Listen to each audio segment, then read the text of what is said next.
Well, I have the pleasure of having Tola Johnson on the show, but in our usual tradition, we are going to start with music, and we'll play music that I'm sure you love, Waymaker by Sinach.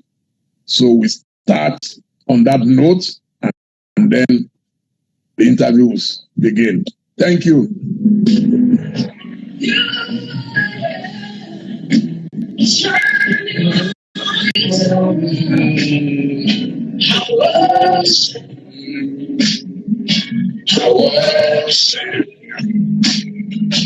You are here, bending every heart. I worship you. I worship you. Hey, we make it dear walking from this but I am the darkness. That is who you were.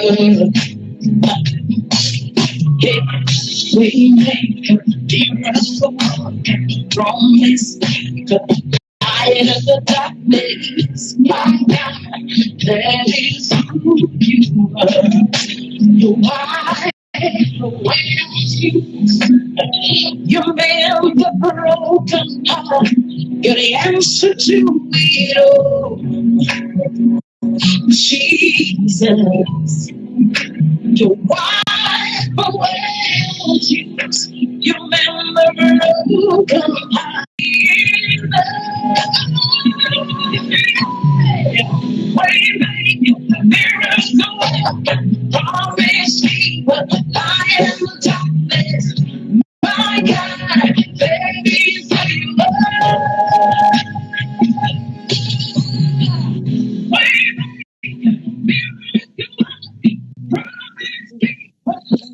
Good afternoon. Good afternoon, Lady Tola. How are you? I'm very well, thank you.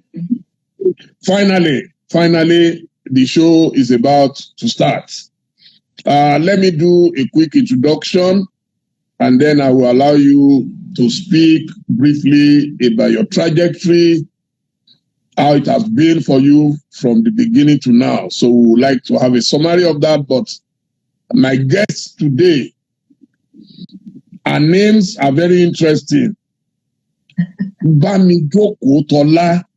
I love to have full names.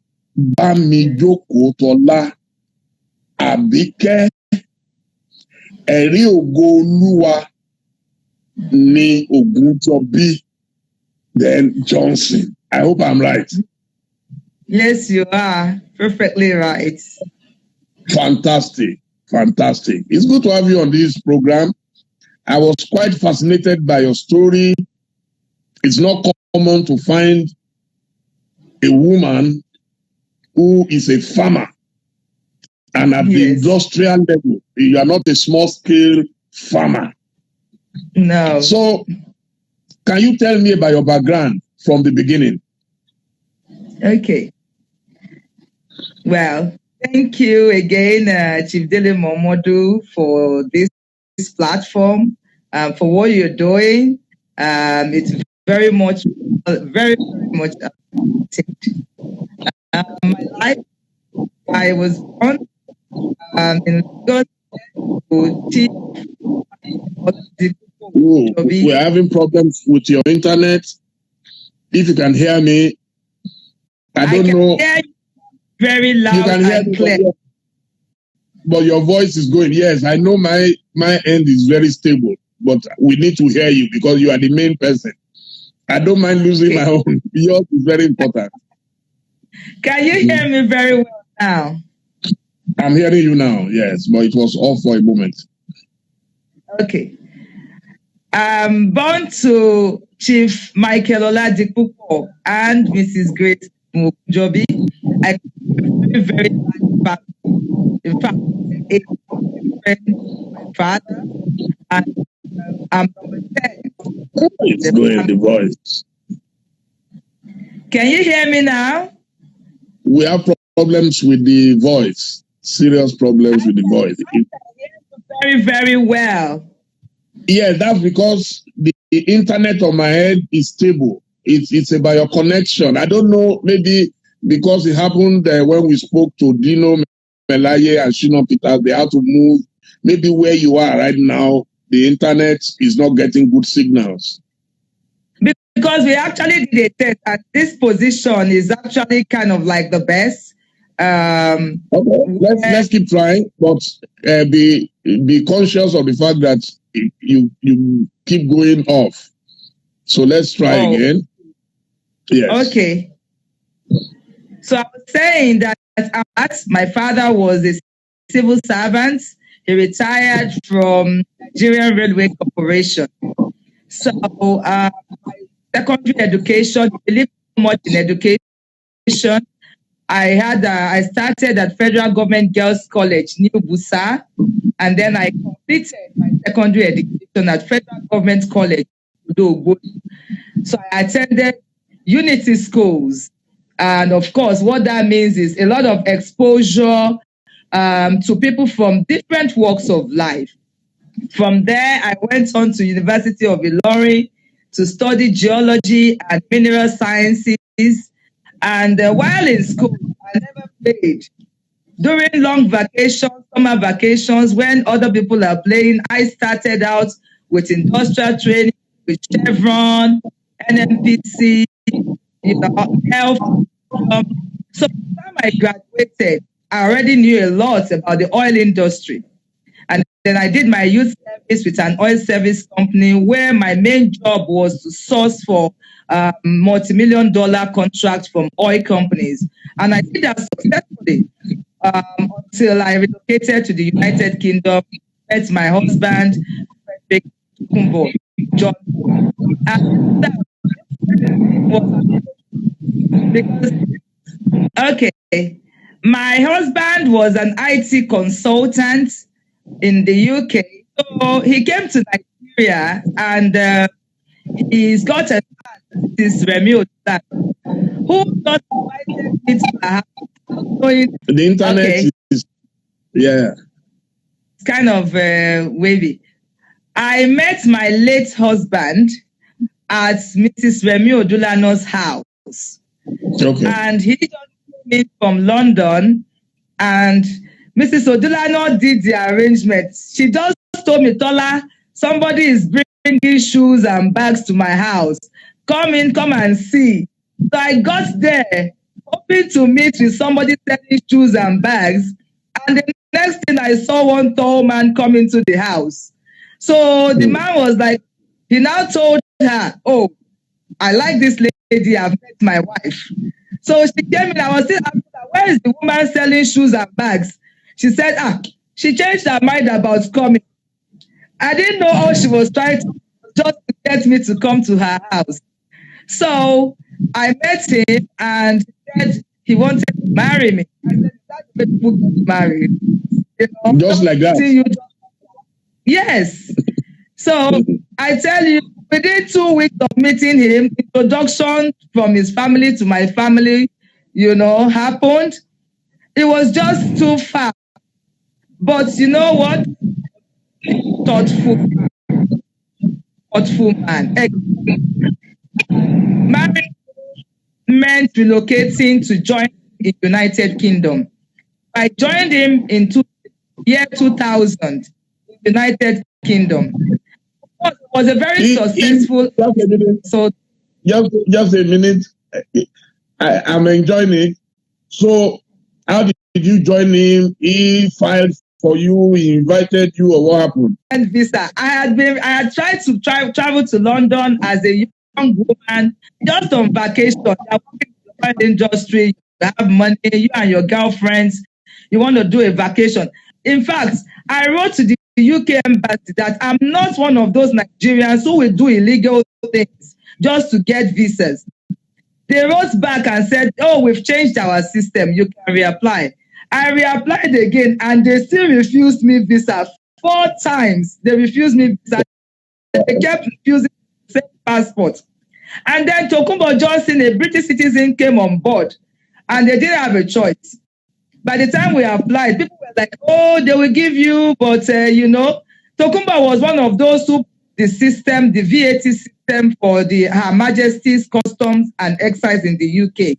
So he already had a security clearance and all that. By the time we presented that to the UK embassy, they knew that I was getting married to a UK citizen that is up. So I got my first visa to the UK was not ordinary visa, but a settlement visa. And that was how my son becoming a. I joined him in the UK. He was successful, doing very well. He knew how to look after a woman. And then 2 years after marriage, 2-3 years, he slept one night. I can't hear you, please. Hello? Can you hear me? Can you hear me? Okay, please take it again. Please take that again. You said you were married We got married 1999. By the year 2002, Tokumbo slept one night, woke up the next morning, and said he could not see me. And I'm like, what do you mean you can't see me? He said, I know you are there, but I can't see you. The next thing my husband went blind. And going blind meant he was the major income earner. In fact, after paying all the bills in the UK, he will still do house allowance, and he will even give me what I used to call spouse salary. It was a beautiful life, I must say. And to go from that beautiful life to that main person now going blind. But you know what?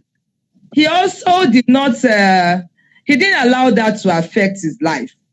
He went on to retrain, but of course, life was no longer what it was for us. Everything changed from then on. People were living life. It led to the fact that we were put out. For 2 years after ejecting us from our home, we got into properties. We bought property by the miracle hand of God, which you can't take out. Our church supported us in the UK to resettle in a new environment. They paid for the accommodation, and we started life again. From there, I began to volunteer. We went for courses in real estate investments, and the miracle of buying properties in the UK happened. Based on knowledge, based on information that I already got while volunteering at an estate agency, we were able to meet people, and one thing to the other, I met a guy called Richard Pleasant, and the miracle of us buying flats in the UK, even without deposit and without doing anything illegal, happened. And to the glory of God, even till this day, 2 of those 10 flats I still have them because Tokumbo is gone now. From then on, fast forward to the year 2007, 2005, I came to Nigeria for my father's funeral, and one of my brother's best friends, Justice Olukayode Ogunjobi, his best friend was the staff to that land to actually invest in real estate. Since that was what I was doing in the UK, I was able to come into Nigeria to do same.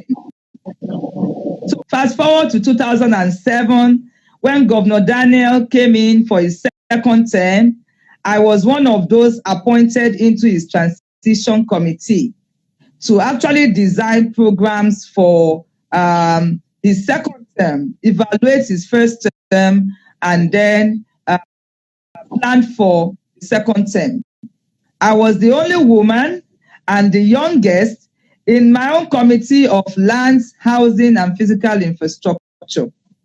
And I performed well. I had big shots like General Opaleye, Architect Kayode Anibaba, Architect Osho, so many big people in that team. But they listened to based on the fact that they saw I was very knowledgeable in the field. In fact, to date, some of the programs that we came up with, the mortgage product for Nigerians in diaspora, which we developed, and we also came up with a lot of ideas with how the government could actually work on housing developments in Ogun State. From there, I introduced ShopRites to come into Ogun State. A lot of things thereafter. I fast forward my life again to 2010. Shock, and we got news that Tokunbo was diagnosed with prostate cancer. You know, that's not what you're expecting. You know, with a man who has gone blind, a successful IT consultant with his own company, going blind, and then thereafter, 7 years after again, cancer being diagnosed. But I didn't lose hope. I had so much hope to the extent that when the carers come to care for him at home, they always look at me. I keep telling them, don't worry, my husband will get healed. Don't worry, my husband will be healed. You know, they will look at me that, where is your faith from? Where is your strength from? But I kept hope alive that he will be healed. Who is he? You know, every man of God we met them, they pray. Everyone pray. The church pray. But at the end of the day, on the 2014, for past glory. Nothing else to glory. I just looked at my life that, you know what, is it that I continue to live in despair, in sorrow, as a young widow who has been married, no child? Either I stay sorrowful or I just keep my hope alive in God. And I decided to keep my hope alive in God, to say that, you know what, there is nothing impossible for God. My life has not ended. It is just a stop in the journey of life. So I took on that bold step that I will not be sorrowful. While waiting in London after his passing on to glory. So instead of just sitting doing nothing, I went to Bible school in the year 2014. So I did my Bible school levels 2 and 3. And thereafter, I came back to Nigeria. Coming back to Nigeria, I started my real estate company. From then on, I went on developing properties, renovating houses. And then a few years, about 4 years ago, the opportunity came on to a friend. They were looking for somebody reliable in Nigeria.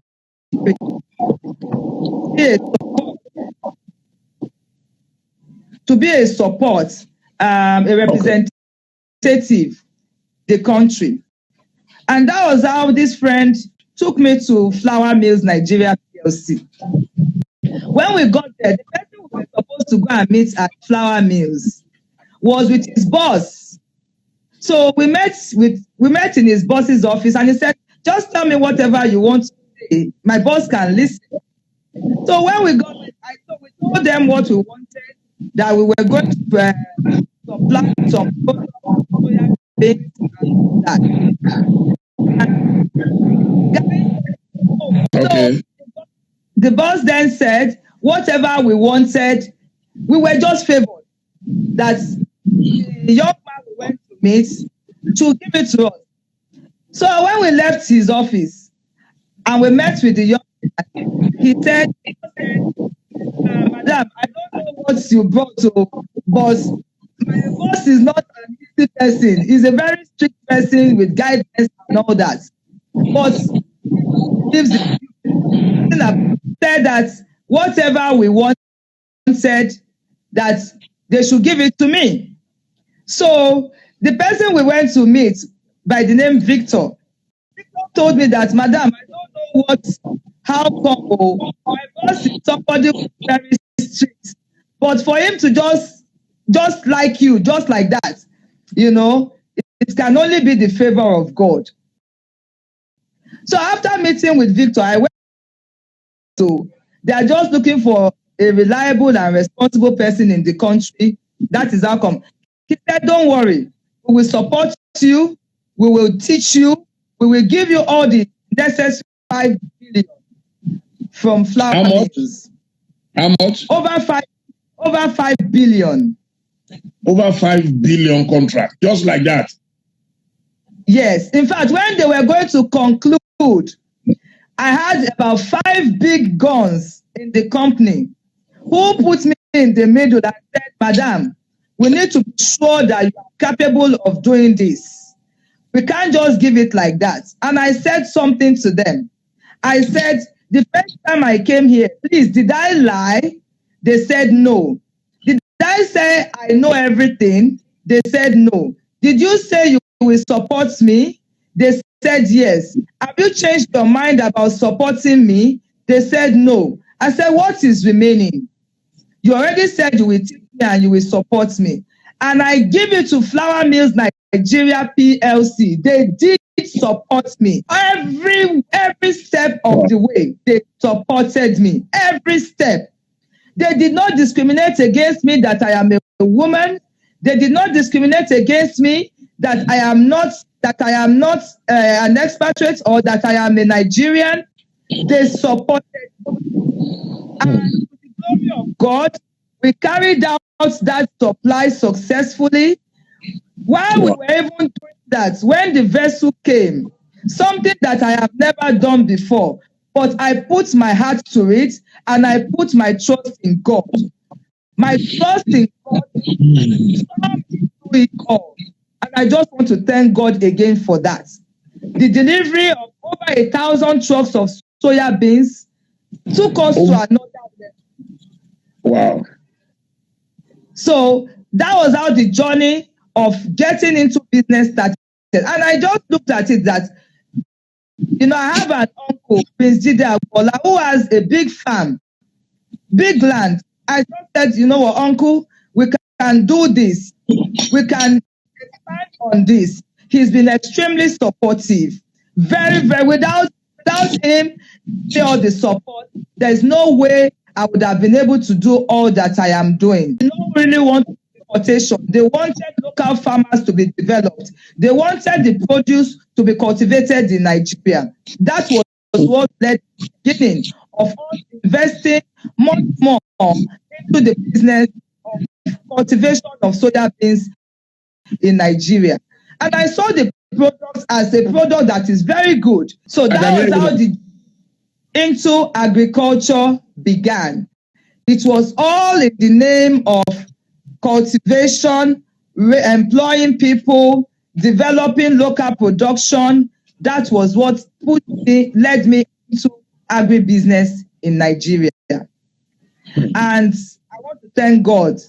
Knowledge is power. Just doing that one vessel, that opportunity from flour mills, opened up a whole lot of doors of opportunities internationally. I'm not even talking about just Nigeria. It opened up, it exposed even Nigeria, even to the American government, Americans, to see that there is a big opportunity in Nigeria, and all about expanding the market, expanding, making that market to become broader. Because the population in Nigeria is huge. So they believe that based on the investigations they have carried out, that we have not even expanded, we have not opened up the soya beans market in Nigeria at all. So based on what we did, and they began to look at us as a more serious country with respect to soya beans industry. The extent that they sent me on course abroad to the University of Georgia to learn more about the business, and we're doing quite a whole lot of things. They want to set up a lot of things in Nigeria, whereby Soya Excellence Center, where people can learn more about soya beans, the uses of soya beans, the benefits of soya beans. where it can be learned. We are working already with them, even as we develop the industry. Wow. It's such a long journey for you. Certainly, it has been. But how has it been with expanding the scope of your business in Nigeria? That's a very, very big one. I tell you what we have done thus far. The farm is in Oyo State. It's a 30,000. Yes, Oyo and Kwara states. Okay. And I need to say, we have done everything without any government intervention. Wow. The investment that has gone into that business is we're talking over 5 billion has gone into the business. We've got 30,000 hectares of land. We've got more than 20 tractors. We've got combined harvesters, a whole lot of equipment required for proper mechanized agriculture. And we've got the people too. Last year, we even did a model. We've done models of anchor borrowers program. And really and truly, if we could do all this without government intervention or government funding, you can imagine how much more we will be able to do if we're able to access government funding with respect to our business. That is a huge, and I mean serious bottlenecks, serious one. It's been a lot of challenges with respect to accessing government intervention fund. I haven't accessed any, even based on the fact that I am overqualified, fully qualified, based on knowledge, based on capacity, based on investments that has gone into the business. You know, people abroad, internationally, are recognizing us. Even with locally, I'm a member of I'm on board the Nigerian Soya Beans Association. So I expect that based on what we are doing, capturing farmers who are not even bankable, over 5,000 farmers, all in the name of we need to create employment. In fact, we did a flag off last year where farmers were sensitized. The day we did the flag off in Kishi, the KPAC, the IBA of Kishi was in attendance. Several leaders of community, they were all in attendance to sensitize farmers. And we had over 1,000 farmers registered. I don't mean fluke. I don't mean faceless farmers. I mean real farmers that we're supporting were in attendance that day. So accessing government fund has been extremely challenging for me, extremely. And I want to use this opportunity to really appeal. People like me should not be suffering with respect to accessing government funding because private funding has already gone into the business. Capacity has already been shown. So we should actually be accessing this fund to be able to enable us to do much more, and get people into employment, make people become productive, enlighten a whole lot of people. Really and truly, we can do so much more. My 20 tractors, they are useless if I don't keep them working. If I have more of the finance that is required to oil it, to turn all those, I call them debt capital if it is not working. If it is not working, debt capital. To turn it around into products that will begin to yield, not just for our own company, but even for the people who will be engaged, the ripple effect, the taxes and revenues that will come to government. So much, reducing social disaster, so much can be done, even just by giving people like us, companies like ours, that kind of access that is required. Now that government is talking a lot about diversification, yes, the mainstay of our economy is oil and it's going down rapidly. I'm sure if you persist, you might find favor with government because I mean, if you are able to register 5,000 farmers, just you alone, it means that if you have the required funding, you can do much more and expand. And then more Nigerians will be gainfully employed, and you'll be doing a lot for the country. So I will encourage you to persist.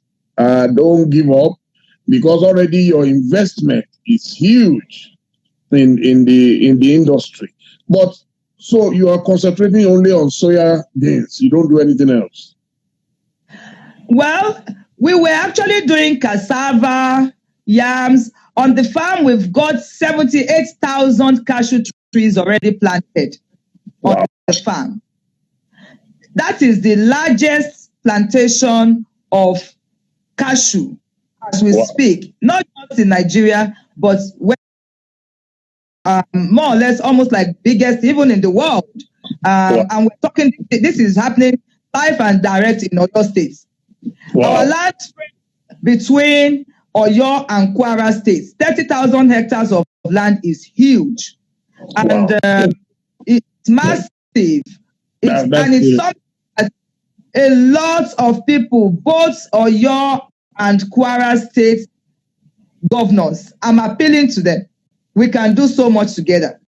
If just this one company, Agbola Farms, is putting food on the table of several thousands of people, not just farmers, you have laborers, women who are involved when we are harvesting, the off-takers, companies that are off-taking. Again, I will say thank you, Amobin Nigeria, our off-taker, Rum Oil, which is a subsidiary of flour mills. They have been extremely supportive. We are cultivating, and they are our major off-takers. And without them, really, if we cultivate and there's nowhere to sell to, we will just, without them, success is just going to be something that we'll be dreaming of. So when government is saying diversification, there is a huge opportunity in agribusiness. The agribusiness value chain is not just about tilling of ground. There are so many things involved. If I take you even from land cultivation, what does it involve? Land cultivation. One person can be the owner of the land, can just say, you know what, I'm just going to go and clear land. And the same way we buy real estate, can apportion land, 1,000 hectares, or community can come together and donate their land. Somebody can take charge and I will buy equipment, mechanization, I will provide tractor services. That will be their own business. That's source of income. You buy one tractor, you can amortize it. Within 2 years, you have made your money. The cost of buying that tractor, there is huge demand for all these things. Another person can say, I will supply all the inputs. We're talking the seeds that we plant, the chemicals, the fertilizers. That is another aspect. Somebody else can take that. Another person can say, you know what? When you finish the production, at harvest, I will take it from farm gates and be the one to aggregate it and take it to the processing company. Another person can take that up. And then it gets to the processing company, they process either as feed for livestock or oil, soya oil, which is very, very healthy. Another person can take that up. And then after processing, it goes to poultry. Somebody else will take the poultry up. So you can imagine the long chain. At every point, people are getting employed. So just giving companies like ours that opportunity to scale up, it goes a long way with respect to diversification. It goes a long way with creating employment. Agribusiness, as far as I'm concerned, is the way to go. If we're seriously talking about diversification, that's the way to go. Well, I think you are lucky. If you may need to approach Oyo and Kwara states, I think they have fairly young governors who definitely, and they have been in business themselves. So the Abdurrahman Abrazak and Sheyi Makinde, they have been in business, so they understand what it takes to be a businessman or woman. And for a woman to be this knowledgeable about farming. Yes, before our time goes, I wanted to find out your experience generally in Nigeria, not just your personal. Is there any state that you think is doing well in agriculture in Nigeria? Are you familiar with any other state? I must commend the governor of Cross River State. I've been to Cross River several times, and I see what the governor is doing there. Kind of invest. What exactly is doing? Yeah. Okay. In Cross River State, I've seen that the governor has bought a whole lot of equipment. Land clearing is a major problem, major hindrance to success in farming. That is where it starts from. A lot of people are not able to get into agribusiness, farming especially, because the cost of clearing of land is huge, and that is a major roadblock. But what I see that the government has done in Cross River State is he has bought all the equipment to clear land, to cultivate the land.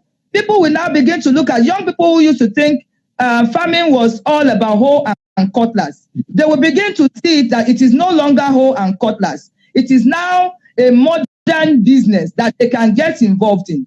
I see that he has, the rice seedling factory is a complete value chain that I see that he's going to do a whole lot with respect to saving foreign exchange, cost of buying seeds, buying the right seeds that will actually bring about high yield. We really support what they're doing. And in fact, we also, as one of our own sources of a business, seedling and chemicals are some of the things that we also give.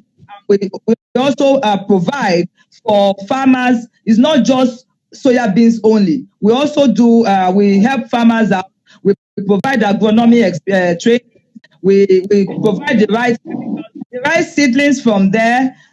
We believe it's something that can give high yield to farmers. So we're working with the state government to also bring that to farmers so that based on knowledge, people can get better results. So we're doing that with Cross River State government to be able to provide that seedling, make it available to farmers all over the country. So people who are into rice farming, for example, we can actually provide such seedlings to them and also provide the right chemicals, the right knowledge, the right crop management to enable them get high yield. High yield is the main thing. Knowledge is what helps you to be able to get that high yield. Without knowledge, you can't get it. By the grace of God, from our own experience, we have that knowledge and we are ready to pass on that knowledge where necessary to other farmers all over the country. So you are not doing anything in Kebbi State. I understand that Governor Bagudu is doing a lot in rice production. No, we're not doing anything in Kebbi State at the moment, except for soya beans. As a board member of the Nigerian Soya Beans Association all over the country, there are 15 states that you can call soya beans producing states, where the climatic conditions, the soil conditions supports. And my advice to governors in this state are, number one, let us make these farmers, let's congregate them. If each state, each soya beans producing state decides that they will donate even 1,000 hectares of land, bring the farmers together, make the land configured, so that the likes of Nassau, again, I will even say thank you, Nassau, we are working with Nassau and Keystone Bank with respect to Anchor Borrowers Program. And as the MC of Nassau, thank you for what you have done thus far. So if the state governor, where soya beans is being cultivated, donate 1,000 hectares of land, that means instead of one farmer here, one farmer there, 1 hectare there, half an hectare there. The community comes together and they make that land contiguous. It makes it easier for funds to come to such an environment. And they give the Nigerian Soya Beans Association all that and say our state can give 1,000 hectares. These are the number of farmers attached to the 1,000 farmers, not scattered all around the place, but make it contiguous. It will help. It will help the association to bring the necessary inputs required. It will help us to be able to go to Central Bank of Nigeria to say we have farmers all in one place. Make them form clusters that can produce soya beans. To donate, to do things like that. Don't leave the farmers. If you leave them, they become peasants. They will forever be poor. But if you bring them together and they form clusters, not clusters of 1 hectare, but bring them together to form clusters that will make up maybe a minimum of 1,000 hectares of land. It will help us to say mechanization is going to 1,000 hectares of land as against mechanization going to just 1 hectare. So if we form clusters like that, it will even help governments too, because it makes it easier to harness the potential. Like you are bringing the potentials of everyone in that community. It's no longer one man. It's no longer I'm on my own. It's now we are together, a team. That team will enable us to do a whole lot for soya bean farmers, for farmers generally, and it will also help government. Yes, I can hear you now. We have less than 5 minutes to go, and there is still a very important topic I want us to speak about, which is COVID-19. Do you have any observations about how we can combat the pandemic, and are you satisfied with what is going on in Nigeria at the moment? The pandemic is real. And for we in agribusiness, it is really affecting our business seriously. Our planting season starts in June. And it is just when you miss the planting season, there's no way to recover. There's nothing else you can do. So if farmers miss planting this year, I'm telling you, we are going to be, end of the year is going to be a serious problem with food security. And I mean serious problem. So what I'm going to suggest will be, we shouldn't just overlook, as we are trying to stay safe, we must also think about companies, we must think about farmers who cannot go to the farm at this time because of lockdown. My buyers are companies who produce feed for the poultry. The poultry industry is almost dead because chickens are producing eggs and the eggs cannot be moved. The school feeding program buying the eggs, the schools are on lockdown. So every one of them who has already invested money, taking money from banks to set up based on the fact that the school feeding program will buy the eggs, they can't do that. So, I mean, poultry farmers are going to suffer. So my take will be, we need to begin to look at this, especially for the industry, especially for the farmers. What do I mean by that? Governments can work with, we put together clusters of farmers. Also, governments can work with big companies that are already recognized in the agri-industry. Because the peasant farmers, yes, we can get people into employment, but to keep food security in place, it is actually working with bigger companies who already have capacity. So I would suggest that government palliatives that will help big companies also to stay grants and give companies there are non-companies in the country that are already in agribusiness. Work with these companies because also. So I would suggest that government should begin to look at palliatives in that regard.